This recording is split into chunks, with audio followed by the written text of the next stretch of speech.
बिस्मिल्लाहिर्रहमानिर्रहीम। मैं जब जवान थी तो बहुत शौक़ मिजाज थी। मुझे अपने हुस्न पर बड़ा गुरूर था। हमारे घर का माहौल बहुत खुला था, इसलिए आमतौर पर मैं पर्दा नहीं करती थी। मेरी अम्मा के मिलने वाले किसी वक़्त भी मुँह उठाकर हमारे घर आ जाते और उनमें मर्द भी शामिल थे। इसी वजह से मेरे अंदर हया, शर्म और झिझक नामी कोई चीज़ नहीं थी, बल्कि मैं तो अपनी खूबसूरती के जाल में दूसरों को फंसाकर उनसे कीमती तोहफ़े लेती। मगर मैं ये नहीं जानती थी कि इस सब का नतीजा इतना बुरा निकलेगा कि जवानी में किए गए हर काम की सज़ा मुझे अपने बुढ़ापे में मिलेगी। और इस सब के लिए मेरी अपनी बेटी ज़िम्मेदार थी। आज मैं जिस राह पर खड़ी हूँ, इसके दोनों तरफ गहरी खाइयाँ हैं। काश मैं वैसी ना होती जैसी थी, तो आज मेरी ज़िंदगी में सब अच्छा होता। मेरा नाम शहनाज है। मेरा ताल्लुक़ एक मिडिल क्लास तबके से था। हम 3 बहनें थीं जो अम्मा के साथ रहती थी। अब्बा का इंतकाल काफ़ी अर्सा पहले हो गया था। हमारा गुज़र बसर अब्बा की दुकान से मिलने वाली आमदनी से होता था। घर हमारा अपना था और कुछ अम्मा के मिलने वाले बहुत थे, इसलिए अच्छा वक्त गुज़र रहा था। ख़र्चों की वजह से हमें कभी किसी किस्म की तंगी का सामना नहीं करना पड़ा था। हमारी अम्मा बड़े खुले दिल वाली और मेल जोल रखने वाली औरत थी। आधा शहर तो अम्मा का जानने वाला था। जो भी हमारे घर आता, उसे अम्मा खाना खाए बगैर ना जाने देती। हर किसी की आओ भगत करना अम्मा का फ़र्ज़ था। यही सारी आदतें हम तीनों बहनों में भी थी। हम जैसे जैसे बड़ी हो रही थी, अम्मा के तौर तरीके अपना रही थी। बहनों में मैं सबसे छोटी थी और सबसे खूबसूरत भी, इसलिए मुझे अपनी खूबसूरती पर बड़ा गुरूर था। मैं स्कूल जाती थी और बड़ी दोनों बहनों ने मैट्रिक कर लिया था और अब घर में रहकर घरदारी सीख रही थी और अपने लिए अच्छे रिश्तों का इंतज़ार कर रही थी, क्योंकि अम्मा शुरू से ही कहती थी कि मैं अपनी बेटियों के रिश्ते ऐसी जगह करूँगी जहाँ पर उन्हें रुपए पैसे की कमी ना हो। इसलिए जो भी रिश्ता आता अम्मा उसे रद्द कर देती। मैं अम्मा के साथ ज़्यादातर बाज़ार जाती थी और दुकान वालों से हंस हंस की चीज़ें सस्ती करवा लेती थी। अम्मा ने मुझे कभी किसी बात के लिए टोका नहीं था, इसलिए मैं ऐसे बहुत ज़्यादा करने लगी। और जब मेरी सबसे बड़ी बहन की शादी हमने कर दी, तो मुझे भी शादी का शौक़ पैदा हो गया, क्योंकि बड़ी बहन को अम्मा ने बहुत कुछ जहेज़ में दिया था और वो सब दूसरों की इमदाद की वजह से मुमकिन हो पाया था। मेरा भी दिल चाहता था कि जल्दी से मेरी भी शादी हो जाए और मुझे ढेर सारे कपड़े और ज्वेलरी शादी में मिले। तभी मुझे इन चीज़ों का लालच पैदा हुआ और मैंने अपने घर आने जाने वाले मुख्तलिफ़ लोगों से दोस्ती शुरू कर दी। मैं उनको बड़े नाज और अंदाज़ दिखाती और मुस्कुरा कर उनके सामने आती जाती। आहिस्ता आहिस्ता जिनसे भी मेरी बातचीत थी, वो सब मुझे तोहफ़े तोहफ़े देने लगे और मैं चाहती भी यही थी। आज़ाद और खुले माहौल में मेरी तरबियत हुई थी। मुझे इतनी भी तमीज़ नहीं रही थी कि मैं जो कर रही हूँ वो गलत है, मेरे लिए क्या सही था और क्या नहीं। अम्मा ने मुझे कभी समझाया ही नहीं था और आहिस्ता आहिस्ता मेरा यही जहन बनता गया कि हम अपने मफाद के लिए किसी भी हद तक जा सकते हैं। और फिर जब मेरी दूसरी बहन की भी शादी हो गई, तो घर में अम्मा और मैं अकेले रह गई। अब तो मेरी 5 उंगलियां घी में और सर कढ़ाई में था, क्योंकि अब घर में आने वाली हर चीज़ की मैं अकलौती वारिस थी। अब पहले की तरह किसी भी चीज़ में बहनों की शिरकत दारी नहीं होती थी। एक वक्त में 5-5 मर्दों के साथ मेरे चक्कर चल रहे थे और वो चक्कर सारे के सारे सिर्फ तोहफे तहाइफ की वजह से थे। अम्मा सब कुछ जानती थी, लेकिन अम्मा ने मुझे कभी रोका ही नहीं था, बल्कि वो तो मुझे तरीके सिखाती थी कि किस तरह से मैं किसी से अपनी मनपसंद चीज़ निकलवा सकती हूँ। और फिर जब मुझे वो चीज़ें मिल जाती तो मेरे साथ अम्मा भी बड़ी खुश होती थी। इस तरह मुझे यही यकीन होता गया कि मैं जो भी कर रही हूँ वो सब बिल्कुल ठीक है। लेकिन मैं नहीं जानती थी कि इन सब के लिए मुझे आगे चलकर क्या कुछ भुगतना पड़ेगा। हुआ कुछ यूँ कि अम्मा के मिलने वालों में एक आदमी था जिसका नाम रियाज था। उसकी कपड़ों की अपनी दुकान थी। अम्मा उसकी दुकान से कपड़े लेती थी, लेकिन फिर उसने किसी न किसी बहाने से हमारे घर आना जाना शुरू कर दिया। अम्मा ने भी इससे मना नहीं किया। अब वो हमें सस्ते कपड़े देने लगा। लेकिन जब मेरी उससे सलाम दुआ हुई तो अब मुफ्त में ही कपड़े मिलने लगे थे। वो हर चौथे पांचवें दिन मुझे सूट दिखाता। मैं जिस सूट पर हाथ रखती वो मुझे दे देता। यहाँ तक कि कभी कभी मैं एक साथ 3-4 जोड़े भी ले लिया करती थी। आहिस्ता आहिस्ता उसने मुझ पर पैसे लुटाना भी शुरू कर दिए। कभी मेरे लिए कोई खाने की चीज़ ले आता, तो कभी सूटों के अलावा भी तोहफे तहाइफ ले आता। मैंने तो सिर्फ अपने लालच की वजह से उससे दोस्ती की हुई थी, जबकि वो मुझे बिल्कुल भी पसंद नहीं था। लेकिन मैं उसके मुंह पर उसकी बड़ी तारीफ़ें किया करती थी। वो पहले से ही शादीशुदा था। शायद उसके 1-2 बच्चे भी थे, लेकिन मुझे इससे क्या लेना देना था, क्योंकि मैं तो सिर्फ अपना मतलब पूरा कर रही थी। मेरी उम्र तकरीबन 18 साल थी जब एक दिन मैं घर में अकेली थी। अम्मा किसी काम से बाहर गई हुई थी तो रियाज घर आया। उस दिन वो हमारे लिए राशन और बाकी चीज़ें लाया था, इसलिए मैंने उसे ड्राइंग रूम में बिठाया और उसके लिए चाय बनाने चली गई। लेकिन अभी थोड़ी देर ही गुजरी थी कि हमारे दरवाज़े पर तेज़ तेज़ दस्तक होने लगी, जैसे कोई तूफ़ान आ गया हो जो दरवाज़ा तोड़ के ही दम लेगा। मैंने जैसे ही जाकर दरवाज़ा खोला, मोहल्ले की कुछ औरतें और मर्द वहाँ खड़े थे। एक औरत मुझे धक्का देते हुए अंदर आई। तब रियाज वहीं लाउंज में बैठा था। शोर शराबे को सुनकर वो भी हैरान हो गया, और जब वो औरतें अंदर आ गईं तो वो हक्का बक्का होकर देखने लगा। उन औरतों में से एक औरत अपने साथ आए हुए मर्दों को कहने लगी, देखा ये बदचलन औरतें कैसे मर्दों को अपने घर बुलाती और बिठाती हैं, जबकि ये शरीफों का मोहल्ला है, इसलिए यहाँ पर ये नहीं रह सकती।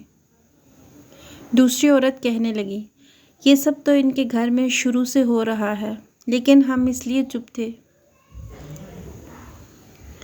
कि चलो बेवा औरत और उसकी बच्चियां हैं, 2 बेटियों की तो शादी कर दी,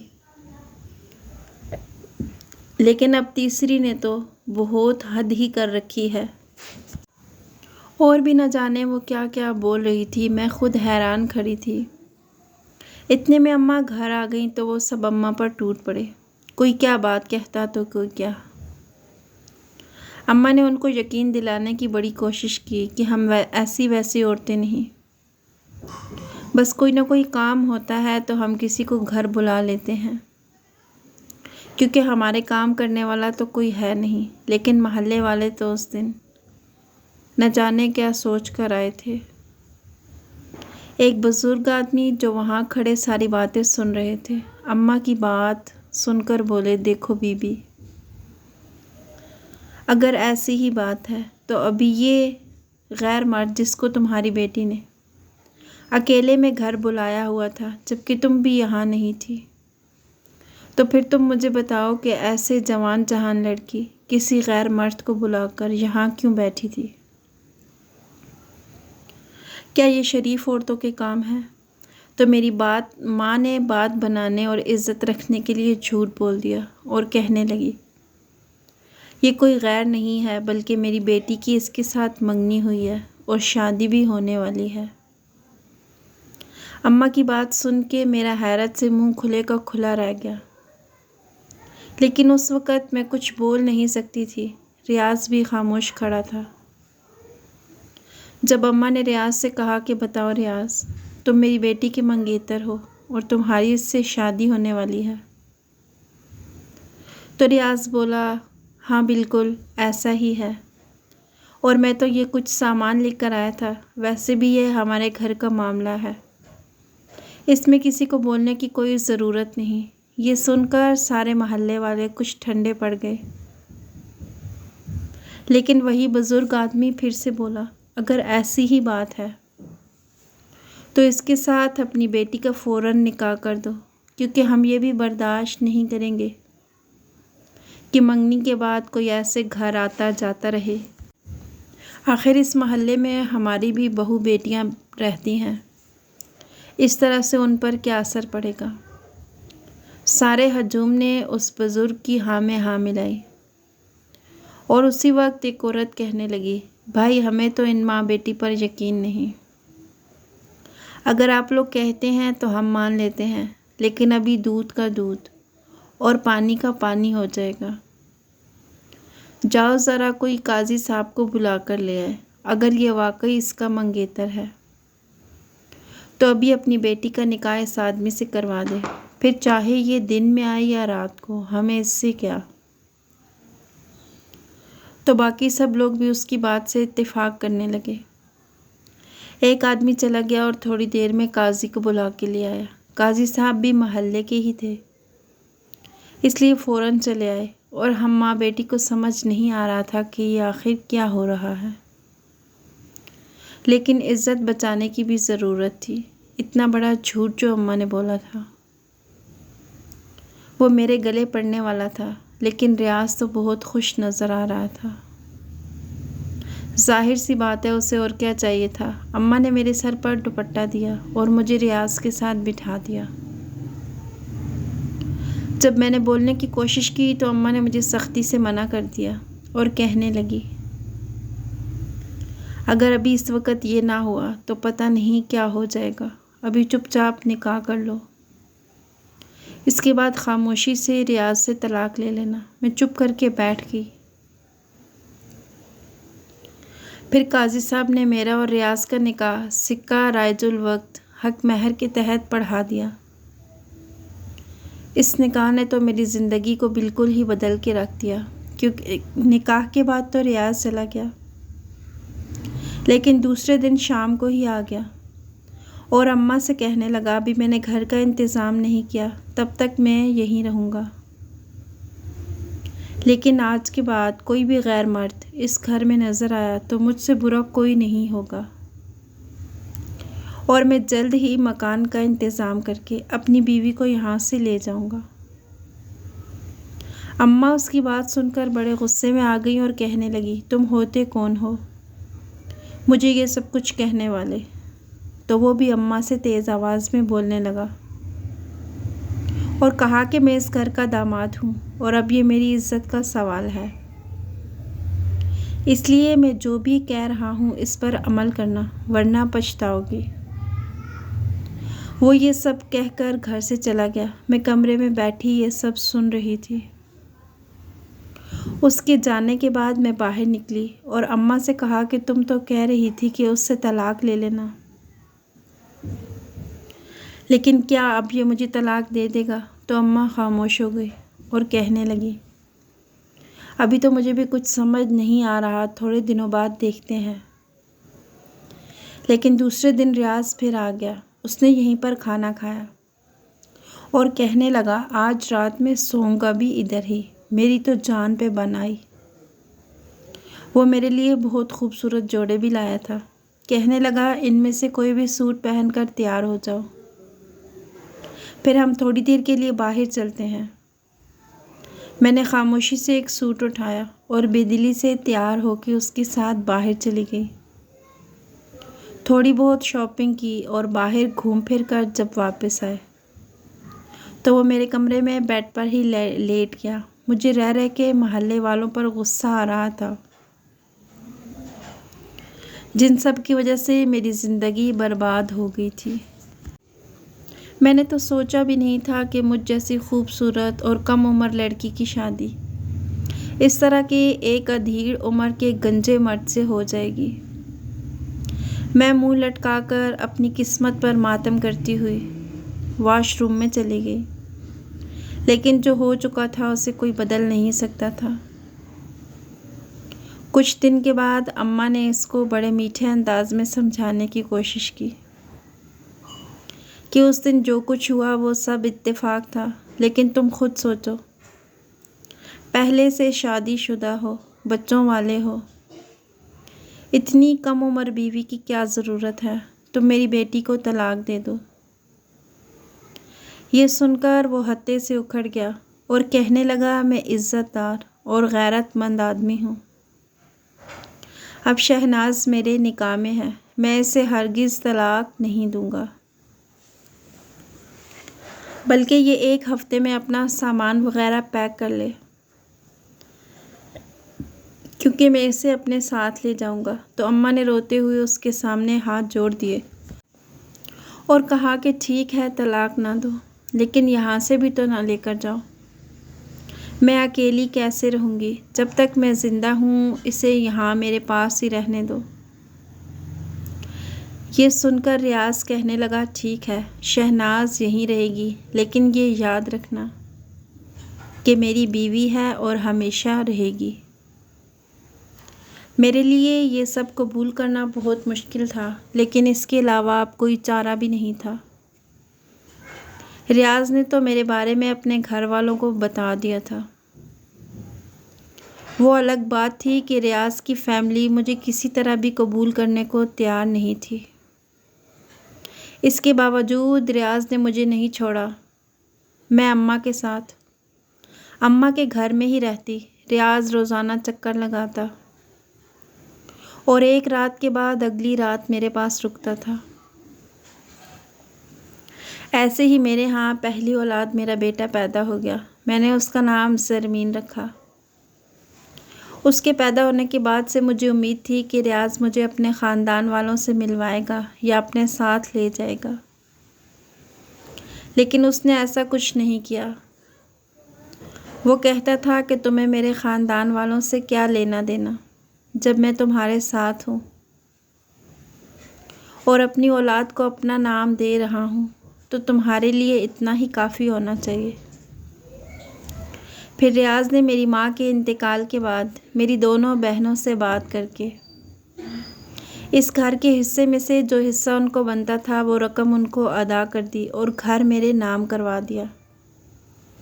तो मुझे कुछ तसल्ली हुई कि अब कम से कम कोई ठिकाना तो मेरे नाम पर था। बेशक वो मेरी माँ का ही घर था, लेकिन अब मैं मुकम्मल तौर पर इसकी मालकिन थी। रियाज हर महीने घर में राशन डलवा देता और पूरे महीने का ख़र्चा भी मुझे दे देता था, लेकिन उसने मेरा अकेले घर से बाहर आना जाना बंद कर रखा था। सब्ज़ी वग़ैरह भी मैं गली में आने जाने वाले रेहड़ी वालों से लेती थी, लेकिन अगर कहीं पे जाना होता तो रियाज के साथ ही जाती थी।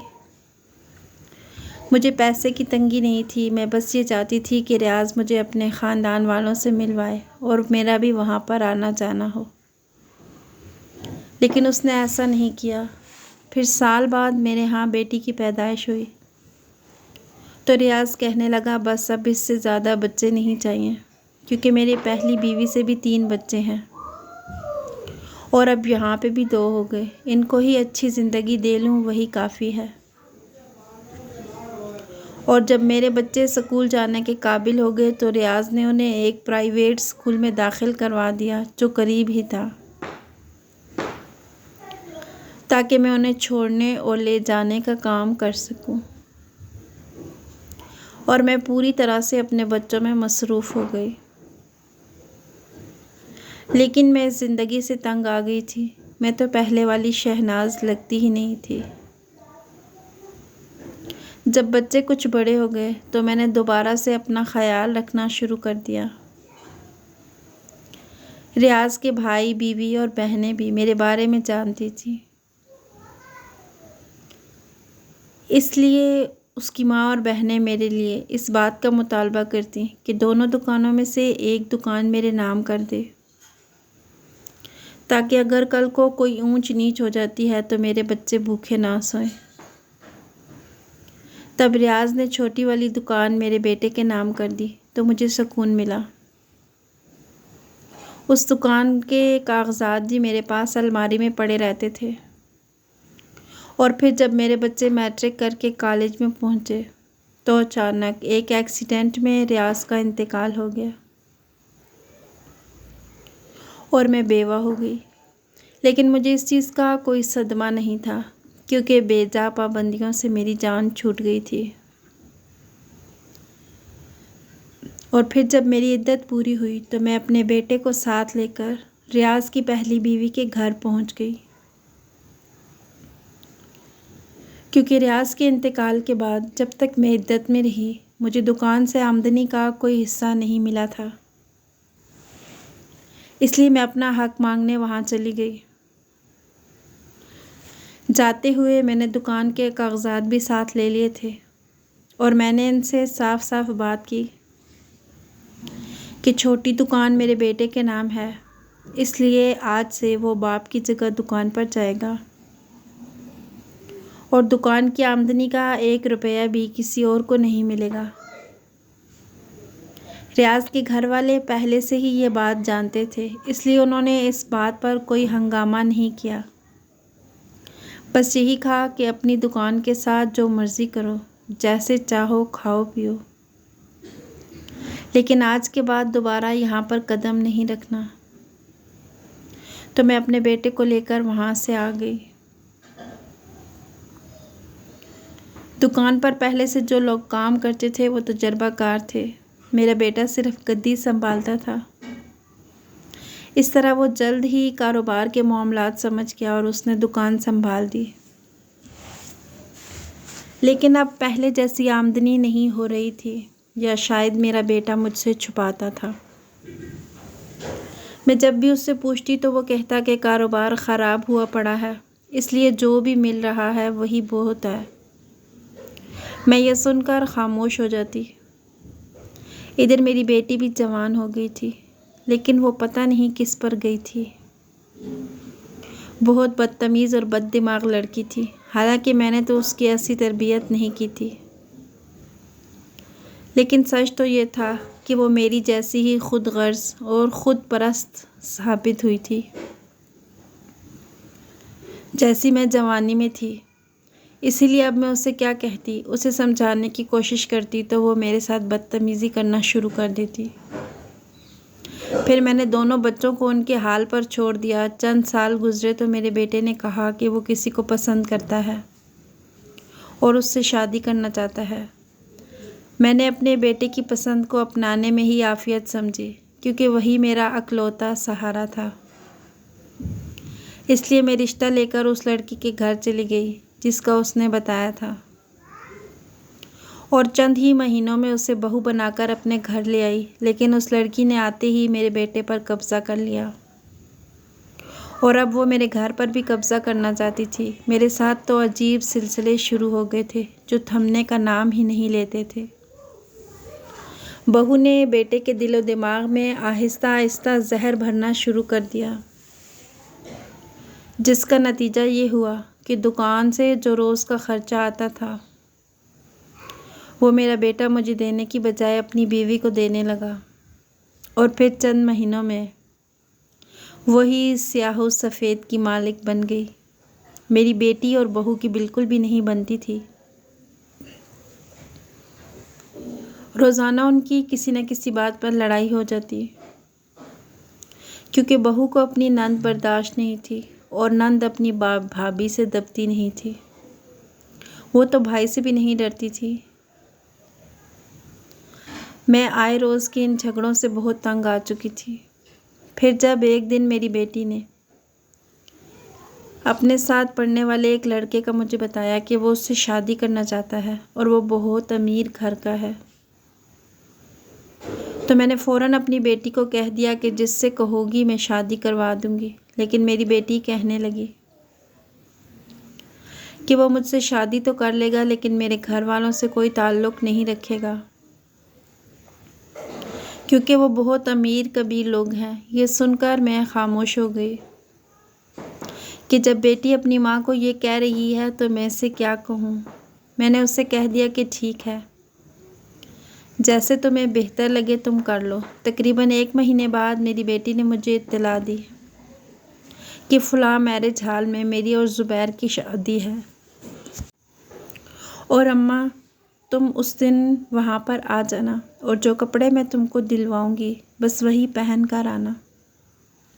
मैं खामोशी से उसकी बातें सुनती रही, लेकिन जब मैंने उसे कहा कि अपने भाई और भाभी से तो कहो, तो वो कहने लगी तुम मेरी माँ हो, सिर्फ़ तुमसे कहूँगी, भाई और भाभी से मेरा कोई ताल्लुक़ वास्ता नहीं। उसकी बात सुनकर मैं बिल्कुल चुप हो गई और जैसा उसने कहा वैसा ही किया। लेकिन मैंने उसकी शादी के बाद उसे मजबूर नहीं किया कि वो ख़ुद यहाँ अपने शोहर को लेकर मेरे घर आए, क्योंकि मेरा बेटा तो बहन की शक्ल देखना नहीं चाहता था, जिसने भाई और भाभी की शिरकत के बग़ैर अपनी मर्ज़ी से शादी कर ली थी। और फिर जब मेरी बेटी की शादी को 1 महीना हो गया तो बहू ने साजिश करके हम माँ बेटे को लड़वा दिया। उस दिन मेरे बेटे ने मुझे साफ साफ कह दिया कि वो अब मुझे मज़ीद अपने साथ नहीं रख सकता। ये सुन के मुझ पर आसमान गिर पड़ा। मुझे यकीन नहीं आ रहा था कि मेरा बेटा ये कह रहा है, लेकिन मैं जानती थी कि वो कभी भी अपनी बात से पीछे नहीं हटेगा, क्योंकि वो मुकम्मल तौर पर बीवी के हाथों में कठपुतली बना हुआ था। इसलिए मैंने अपनी बेटी को रोते हुए फ़ोन किया और उसे सारी बात बताई। तो वो कहने लगी, ठीक है अम्मा, तुम ऐसा करो, टैक्सी करवा के मेरे घर आ जाओ, लेकिन यहाँ रहने के लिए एक शर्त होगी, क्योंकि मैं अपने ससुराल वालों को ये नहीं बता सकती कि मेरी माँ मेरे पास रहने आई है। इसलिए तुम्हें मेरे घर में नौकरानी बन के रहना होगा। ये बात सुन के मुझे बहुत दुख हुआ, लेकिन मेरे पास और कोई रास्ता नहीं था। इसलिए मैंने उससे कहा कि वो जैसा कहेगी मैं वैसा ही करूँगी। फिर एक बैग में मैंने अपने कपड़े रखे और रोते हुए अपने घर से निकल गई। और जब अपनी बेटी के घर पहुँची तो वहाँ की शान और शौकत देखकर मैं दंग रह गई। एक तरफ मुझे खुशी भी हो रही थी कि वो इतने अमीर घर की बहू है, और दुख भी हो रहा था कि मैं उसकी नौकरानी बन के वहाँ गई थी। मेरी बेटी ने अब तक जिस ससुराल का कह कह कर मुझे चुप करवा के रखा था, उस ससुराल में सिर्फ उसका ससुर शामिल था। ससुर के अलावा अपने वालिदैन का इकलौता बेटा था। और मुझे ये सब जानकर और भी दुख हुआ कि मेरी बेटी कितनी खुदगर्ज़ है। लेकिन जब मैं वहाँ रहने गई तो मुझे उसकी खुदगर्ज़ी का असल चेहरा भी नज़र आ गया। उसने तो वाकई मुझसे नौकरानियों की तरह काम करवाना शुरू कर दिया। मैं उसके कहने पर 3-3, 4-4 तरह के खाने बनाती, और फिर घर के सारे काम उसने मेरे ज़िम्मा डाल दिए थे। जब मैं अकेली होती तो मुझे कहती कि तुम मेरी माँ हो, तुमसे ज़्यादा अच्छे तरीके से मेरा घर कौन संभाल सकता है। लेकिन अपने ससुर और शौहर के सामने मेरे साथ बिल्कुल ऐसे बात करती जैसे मैं उसकी माँ नहीं बल्कि मुलाज़मा हूँ, जबकि मेरा दामाद ये बात जानता था कि मैं मुलाज़मा नहीं बल्कि उसकी बीवी की माँ हूँ। वो बहुत अच्छा लड़का था, वो मेरी इज़्ज़त भी करता था। जब कभी मौका मिलता मुझसे बड़े अच्छे तरीके से बात करता, और साथ ही साथ मेरा हाल अहवाल भी पूछता था।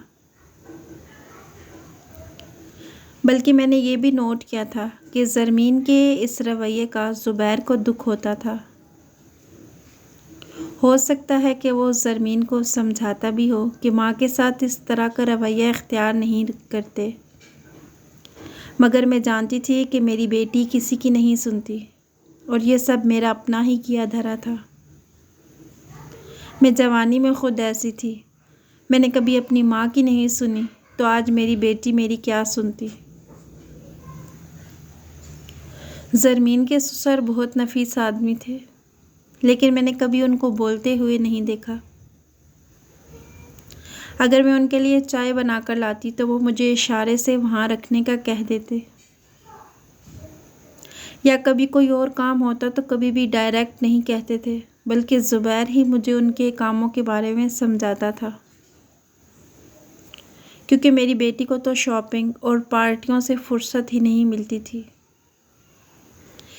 कि वो अपने घर में अपने ससुर का ख्याल रख सकती।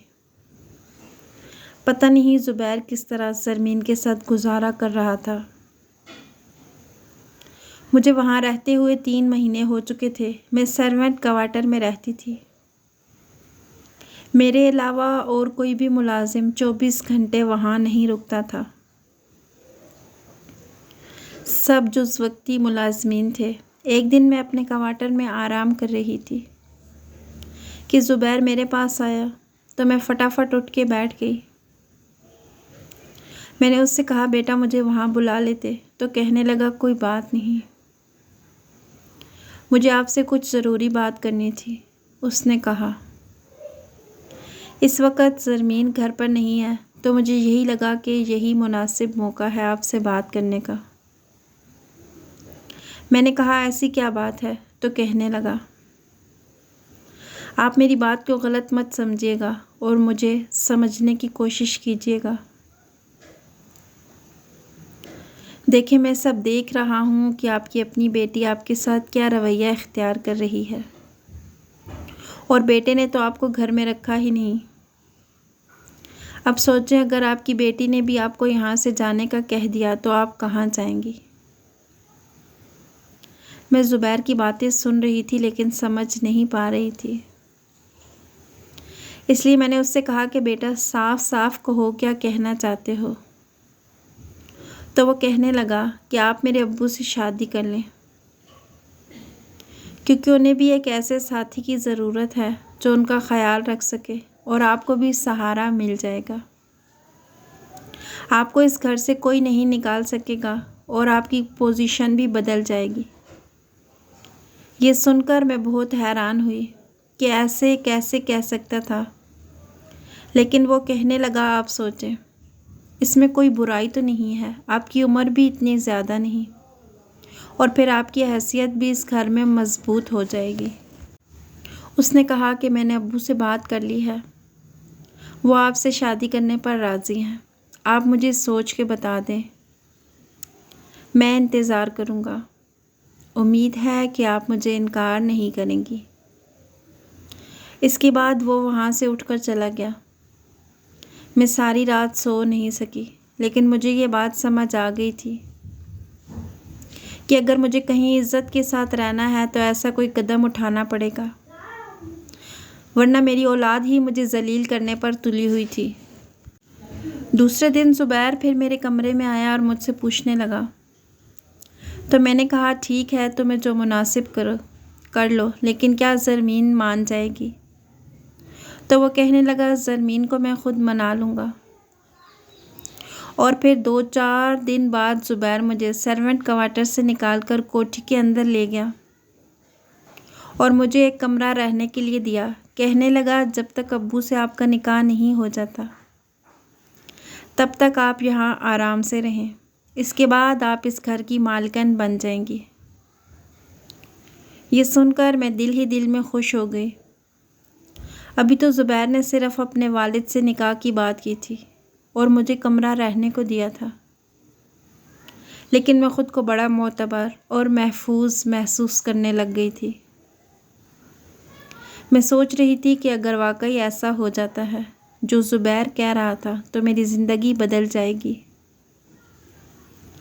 मैंने अपनी ज़िंदगी में जिन मुश्किलात का सामना किया था और जिस तरह के हालात में मैं रही थी, वो सब कुछ मेरा माजी बन जाएगा, लेकिन मेरा हाल और मुस्तकबिल बहुत खूबसूरत होगा। अब मैं बेचैन हो रही थी इसके बावजूद ज़ुबैर के वालिद साहब मुझसे बात नहीं करते थे। उनकी खामोशी पहले की तरह बरकरार थी। एक दो मर्तबा जब मैं उनको चाय देने गई तो उनसे बात करने की कोशिश की, लेकिन वो ऐसे बैठे रहे जैसे मैं वहाँ पर मौजूद ही नहीं। मुझे ये बात बड़ी अजीब लगी, लेकिन फिर मैंने अपने आप को समझाया कि उनके जैसा नफीस इंसान यही करे तो बेहतर लगता है, क्योंकि वो बिल्कुल भी छछोरे नहीं थे। फिर वो दिन आ गया जिसका मुझे शिद्दत से इंतज़ार था। ज़ुबैर ने अपने चंद करीबी जानने वालों को घर खाने पर बुलाया और मेरा निकाह अपने वालिद साहब से करवा दिया। पहले इस घर में रहते हुए मैं जिस बंदे को साहब जी कह के पुकारती थी, वो अब मेरा शोहर बन चुका था और मैं सबकी तरह उनको आगा जी कहकर पुकारने का सोचने लगी। उस दिन मैं उनके कमरे में थी। ज़िंदगी में मैं दूसरी मर्तबा दुल्हन बनी थी, मगर दिल से खुश थी। पहली शादी तो ऐसे हुई थी कि मेरी ज़िंदगी ही बर्बाद हो गई। अब मैं कमरे में बैठी आगा जी का इंतज़ार कर रही थी। तमाम मेहमानों के जाने के बाद जब वो कमरे में आए तो मुझे घबराहट होने लगी, न जाने वो क्या कहेंगे, पहली मर्तबा मुझसे क्या बात करेंगे। लेकिन क़यामत उस वक़्त टूटी जब कमरे में आने के बाद भी उन्होंने मुझसे कोई बात नहीं की, बल्कि बड़े आराम से कपड़े उठाकर चेंज करने चले गए। वापस आकर एक नज़र मेरी तरफ देखा और मुस्कुराने लगे।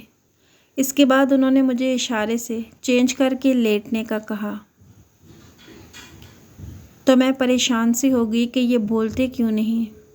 मैंने उनसे ख़ुद बात करने की कोशिश की